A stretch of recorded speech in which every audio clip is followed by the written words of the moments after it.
നമസ്കാരം. News globe ടിവിയിലേക്ക് എല്ലാ പ്രേക്ഷകർക്കും സ്വാഗതം. അനാചാരങ്ങളുടെയും അന്ധവിശ്വാസങ്ങളുടെയും എല്ലാം കഥകൾ ഒരുപാട് പറഞ്ഞിട്ടുണ്ട്. ഇപ്പോഴും അത് പറഞ്ഞുകൊണ്ടേയിരിക്കുന്നു.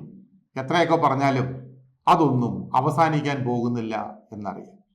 പ്രത്യേകിച്ചും നമ്മുടെ ഇന്ത്യയിൽ, ക്ഷേത്രങ്ങൾ മാത്രം കെട്ടിപ്പോക്കുന്ന ഇന്ത്യയിൽ, പള്ളികൾ മാത്രം കെട്ടിപ്പോക്കുന്ന ഇന്ത്യയിൽ, മനുഷ്യന്റെ ആവശ്യങ്ങൾക്കുതകുന്ന അല്ലെങ്കിൽ അവന്റെ സംസ്കാരത്തിനും അവന്റെ വിദ്യാഭ്യാസത്തിനും ഉതകുന്ന വിദ്യാഭ്യാസ സ്ഥാപനങ്ങളും സാംസ്കാരിക കേന്ദ്രങ്ങളും ഒക്കെ കെട്ടിപ്പൊക്കുന്നതിലാണ് പല ആളുകൾക്കും വിമുഖതയുള്ളത്. എന്താണെങ്കിലും ശരി, ഈ ഇടയ്ക്ക് കണ്ട 2 വീഡിയോയാണ് ഇന്ന് ഈ കാര്യങ്ങൾ പറയാൻ കാരണം.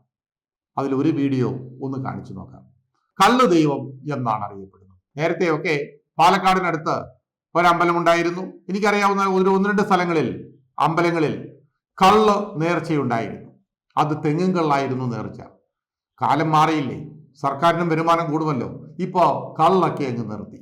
പകരം മദ്യമാണ് ദൈവത്തിന്റെ രൂപമുള്ള ആ പ്രതിമയിലേക്ക് ഒഴിച്ചു കൊടുക്കുന്നത്.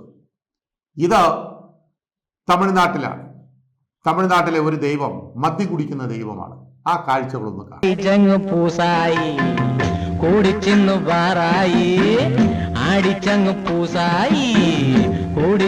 വാറായി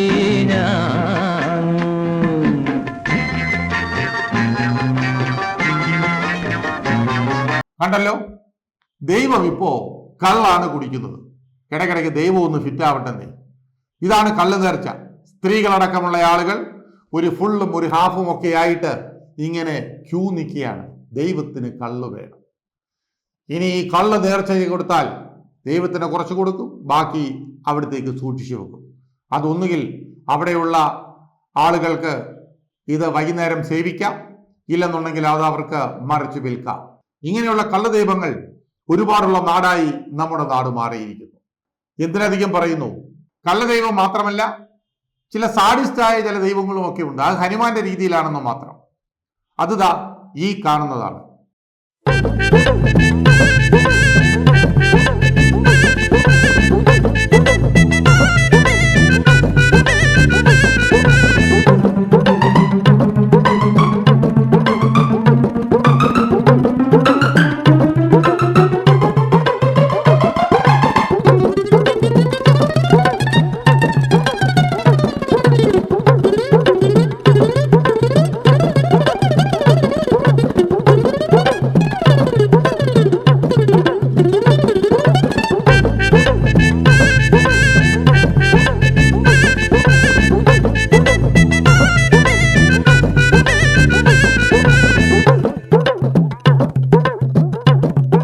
കണ്ടില്ലേ, ഹനുമാന്റെ രൂപത്തിൽ വേഷപ്പകർച്ചയൊക്കെ നടത്തി ഒരാൾ വന്ന് ഇങ്ങനെ ഹൃദയം തുറന്ന് കാണിക്കുകയാണ്. കണ്ടോളൂ, എൻ്റെ ഹൃദയം ഇതാണ്.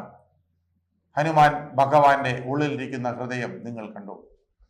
ഇങ്ങനെയുള്ള ചില കോമാളിത്തരങ്ങളൊക്കെയാണ് ഏറ്റവും കൂടുതൽ ഇന്ന് വടക്കേ ഇന്ത്യയിൽ കണ്ടുകൊണ്ടിരിക്കുന്നത്. കേരളത്തിൽ ഇത് കുറച്ച് കുറവാണെങ്കിലും കേരളത്തിലും ഇതിനൊട്ടും കുറവല്ല എന്നുള്ളതാണ് സത്യം. സോഷ്യൽ മീഡിയ തുറന്നു നോക്കിയാൽ അറിയാം, കേരളത്തിന്റെയും പല ഭാഗങ്ങളിൽ ദൈവം ശരീരത്ത് കയറുന്ന ആളുകളും പിശാചിനെ ശരീരത്ത് കയറ്റുന്ന ആളുകളും തോക്കുകൊണ്ട് വെടിവെച്ച് ബാധ ഒഴിപ്പിക്കുന്ന ആളുകളും വെള്ളം കുടഞ്ഞ് ബാധ ഒഴിപ്പിക്കുന്നവരും തലയെ തൊട്ടാൽ നിലത്ത് പിടഞ്ഞു വീഴുന്ന ആളുകളും അതുപോലെ ദൈവത്തോട് ഫോൺ ചെയ്ത് ചോദിക്കുന്ന ആളുകളും ഒക്കെ ഉണ്ട്. തങ്കുവിന്റെ മോൻ 1.5 കോടി കിട്ടിയോ അങ്കിളെ, ഞാൻ ദൈവത്തോട് പ്രാർത്ഥിച്ചായിരുന്നു 1.5 കോടി കിട്ടിയോ എന്ന്. കിട്ടിക്കാണുമല്ലേ? ആ കിട്ടി മോനെ കിട്ടി.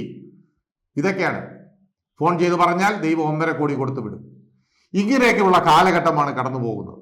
എന്താണെങ്കിലും കള്ള ദൈവങ്ങളെയും ഹൃദയം തുറന്നു കാണിക്കുന്ന ദൈവങ്ങളെയും ഒക്കെ കണ്ട് നമുക്കിനിയും കാലം മുമ്പോട്ട് നീങ്ങാം എന്ന് ആശ്വസിക്കാം.